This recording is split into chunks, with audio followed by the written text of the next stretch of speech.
তোমাদের চান্স পাওয়ার জন্য যা যা দরকার সে আমরা অ্যাডমিশন ওয়েবসাইট থেকে তোমাকে প্রোভাইড করব। তো জাস্ট লেগে থাকো আগামী কয়েকটা দিন। আসসালামু আলাইকুম, কি অবস্থা সবার? এই মুহূর্তে তোমরা অনেকেই ট্রমাটাইজড, আসলে কেন চান্স হচ্ছে না, এত ভালো এক্সাম দিচ্ছি বাট কেন চান্স হচ্ছে না, আমার ফ্রেন্ডের চান্স হয়ে যাচ্ছে বাট আমার চান্স হচ্ছে না, কি করবো ভাই, কিছুই বুঝে উঠতে পারতেছি না। তো ভাইয়া হতাশার একদমই কারণ নাই, কারণ তোমাদের মতো এই অবস্থা আমরাও পার করে আসছি। সো আমরা কিভাবে কামব্যাক করছিলাম বা কিভাবে চান্স পাইছিলাম তোমাদের A to Z ক্লিয়ার করে দিব। এই ভিডিওটা একটু লাস্ট পর্যন্ত দেখো, তাহলে জিনিসগুলো তোমার কাছে অনেক ভালো মতো ক্লিয়ার হয়ে যাবে। অ্যান্ড এই মুহূর্তে তোমার কী করা উচিত তুমি খুব সহজেই ডিসিশনটা নিতে পারবা।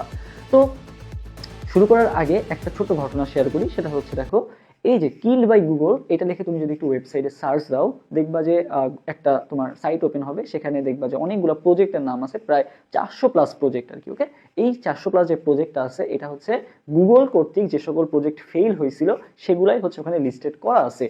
তো দেখো, গুগল কিন্তু বলা যায় যে অনেক বড় একটা প্রতিষ্ঠান, যেখানে আসলে বলা যায় যে মাল্টি ট্যালেন্টেড যে সকল মানুষজন আছে তাদেরকেই কিন্তু এখানে চাকরি দেয়, যেন তেন মানুষজনকে কিন্তু চাকরি দেয় না। তোমার যতই স্কিল থাকুক, তুমি যতই ভালো কোডিং পারো, কোনো লাভ নাই। তোমার যদি মাল্টি ট্যালেন্টেড স্কিল না থাকে বা তোমার মধ্যে যদি প্রতিভা না থাকে, তাহলে কিন্তু কখনোই গুগল তোমাকে চাকরি দেয় না। সো সেই রকম একটা প্রতিষ্ঠানের দেখো 400+ প্রজেক্ট কিন্তু ফেল হয়েছে। গুগল কি বসে আছে? গুগল কিন্তু ঠিকই কিন্তু নিজ গতিতে চলতেছে, অ্যান্ড গুগলের বদলতে দেখো তোমরা কত কিছু করতে পারতেছো, তাই না? ঠিক একইভাবে দেখো টমাস আলভা এডিসনও কিন্তু 999 বার ফেল হয়েছে, 1000 বারের মাথায় যে সফল হয়েছে।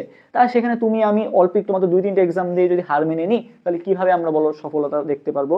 সো টমাস আলভা এডিসন যদি 999 বারের মাথায় যদি হাল ছেড়ে দিত, তাহলে কি আজকে ইলেকট্রিসিটি আবিষ্কার হতো? কখনোই কিন্তু হতো না। ঠিক একইভাবে কিন্তু রবার্ট ব্রুসো 6 বারে তোমার হচ্ছে পরাজিত হয়েছে, 7 বারের মাথায় যে কিন্তু তিনি সফলতার দেখা পাইছে। সো তিনি যদি ওই মুহূর্তে যদি বাদ দিয়ে দিত চেষ্টাটা, তাহলে কিন্তু আজকে কিন্তু তিনি এই যে বিজয়টা, সেই বিজয়টা কিন্তু পেতো না। সো এই সকল ঘটনা কিন্তু তোমাদের জন্য একটা ইন্সপাইরেশন। কখনোই হাল ছাড়া যাবে না। আমরা তখনই হচ্ছে হার মেনে নিই যখন হচ্ছে আমরা চেষ্টা করা ছেড়ে দিই আর কি। তুমি যতক্ষণ চেষ্টা করতে থাকবা, আমরা কখনো হারি না, আমরা হয় শিখি, না হলে কি বলতো জিতি।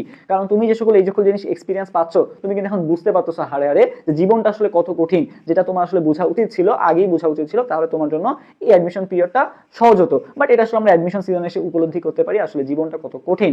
বাট তোমাদের হতাশ হওয়ার কোনো কারণ নাই, কারণ সৃষ্টিকর্তা তোমার জন্য ভাগ্যে যেটা লিখে রাখছেন সেটা কিন্তু হবে। বাট আমাদের কি করতে হবে? শুধুমাত্র ভাগ্যের উপর ভরসা করে থাকলে হবে না, আমাদের কিন্তু চেষ্টাও করে যেতে হবে। আরেকটা বিষয় মাথায় রাখবা, আল্লাহ তাআলা কিন্তু সর্বোত্তম পরিকল্পনাকারী।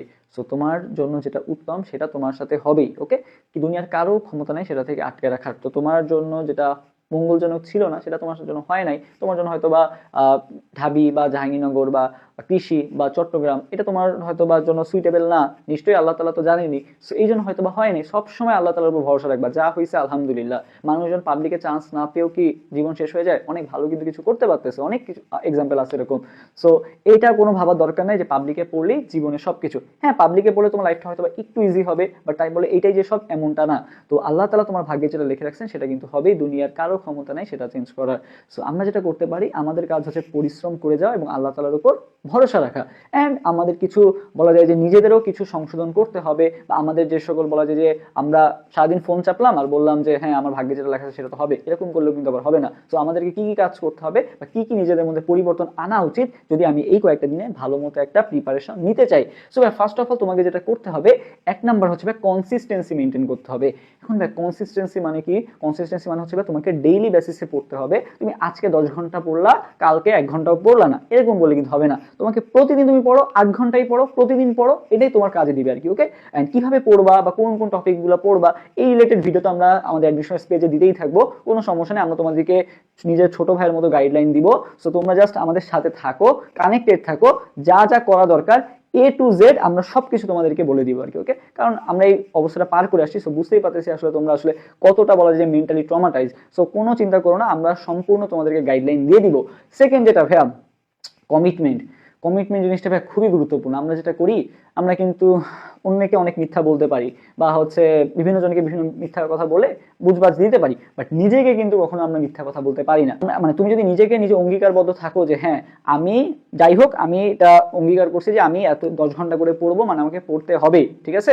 এই জিনিসটা মাথায় রাখবা, নিজেকে নিজে প্রতিজ্ঞাবদ্ধ করবা যে আমাকে চান্স পেতে হবে, এট এনি কস্ট আমি আরিউতে চান্স পাবোই। নিজের মধ্যে একটা স্ফুলিঙ্গ, আগুনের স্ফুলিঙ্গ তৈরি করবে যে আমাকে ওটা পেতেই হবে, আমাকে ওটা পেতেই হবে, ওটার জন্য যা যা করা দরকার আমি তাই তাই করতে রাজি। এভাবে আর কি নিজেকে মানসিকভাবে মেন্টালি ভাবে প্রস্তুতি নিতে হবে আর কি। ওকে, সো কমিটমেন্ট দেওয়া নিজেকে একটা যে হ্যাঁ আমি আমার 100%-এরও বেশি দিব, 110%-টাও ট্রাই করবো আর কি, এরকম একটা মেন্টালিটি নিজের মধ্যে নিয়ে আসবা। থার্ড যেটা অধ্যাবসায়, খুবই গুরুত্বপূর্ণ। তুমি দেখো এই শীতকালে তোমার মনে হবে যে একটু লেপের নিচে ঢুকে ঘুমায় যায়, বাট এটা করলে হবে না। তুমি এত লেপ কষ্ট মানে এত আরামে লেপের নিচে ঘুমায় যাচ্ছ, আর তোমার একটা ফ্রেন্ড দেখা গেছে যে কোনো রকমের ঠান্ডায় কাঁপতে কাঁপতে কাঁপতে কাঁপতে পড়তেছে আর কি।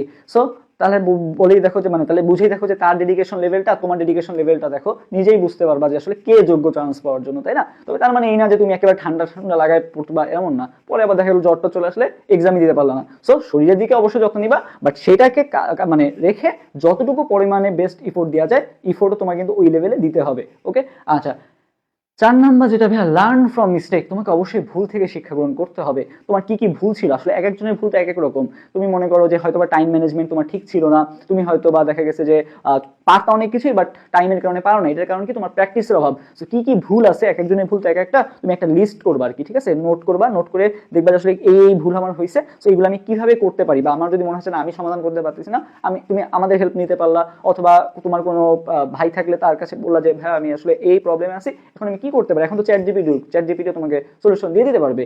সো নিজের মিস্টেক যেগুলো আছে, এই মিস্টেকগুলো যাতে দ্বিতীয়বার রিপিট না হয়, কারণ মিস্টেক থেকে যে না শিখতে পারে তার কোনো বলা যায় চান্স পাওয়ার কোনো যোগ্যতাই নাই। অবশ্যই তোমাকে মিস্টেক থেকে শিখতে হবে আর কি। সো এই যে 4টা টিপস দিলাম, এই 4টা টিপস ফলো করো। অ্যান্ড তোমাদের জন্য আরইউ বিউপির জন্য আমরা তো ডেডিকেটেড, এই যে টিচার প্যানেল যারা আছি, আমরা তো নিয়মিত তোমাদের জন্য গাইডলাইন বা ক্লাস যা যা দরকার সব কিছুই দিব। সো অ্যাডমিশনের সাথে কানেক্টেড থাকো। নেক্সটে আরো ভিডিও আসবে যে আরইউর জন্য কেমিস্ট্রি কিভাবে পড়বা, ফিজিক্স কিভাবে পড়বা, বিউপির জন্য কিভাবে পড়বা, আরইউ বিউপির প্রিপারেশনে কতটা সিমিলারিটি আছে, কি কিভাবে, বা এই কদিন তোমার কিভাবে আগানো উচিত, সমস্ত কিছু ইন ডিটেলসে আমরা আলোচনা করবো। সো তোমাদের চান্স পাওয়ানোর জন্য যা যা দরকার, ঠিক আছে, চান্স পাওয়ার জন্য যা যা দরকার তার সবকিছুই আমরা অ্যাডমিশন ওয়েবসাইট থেকে তোমাকে প্রোভাইড করব। জাস্ট লেগে থাকো আগামী কয়েকটা দিন, আমাদের ছোট ভাইয়ের মতো আমরা তোমাদেরকে টেক কেয়ার করব। জাস্ট লেগে থাকো আগামী কয়েকটা দিন, চান্স তোমার হবে। সো দেখা হবে ইনশাল্লাহ নেক্সট ভিডিওতে। সবাই ভালো থাকো, আল্লাহ হাফেজ, আসসালামু আলাইকুম।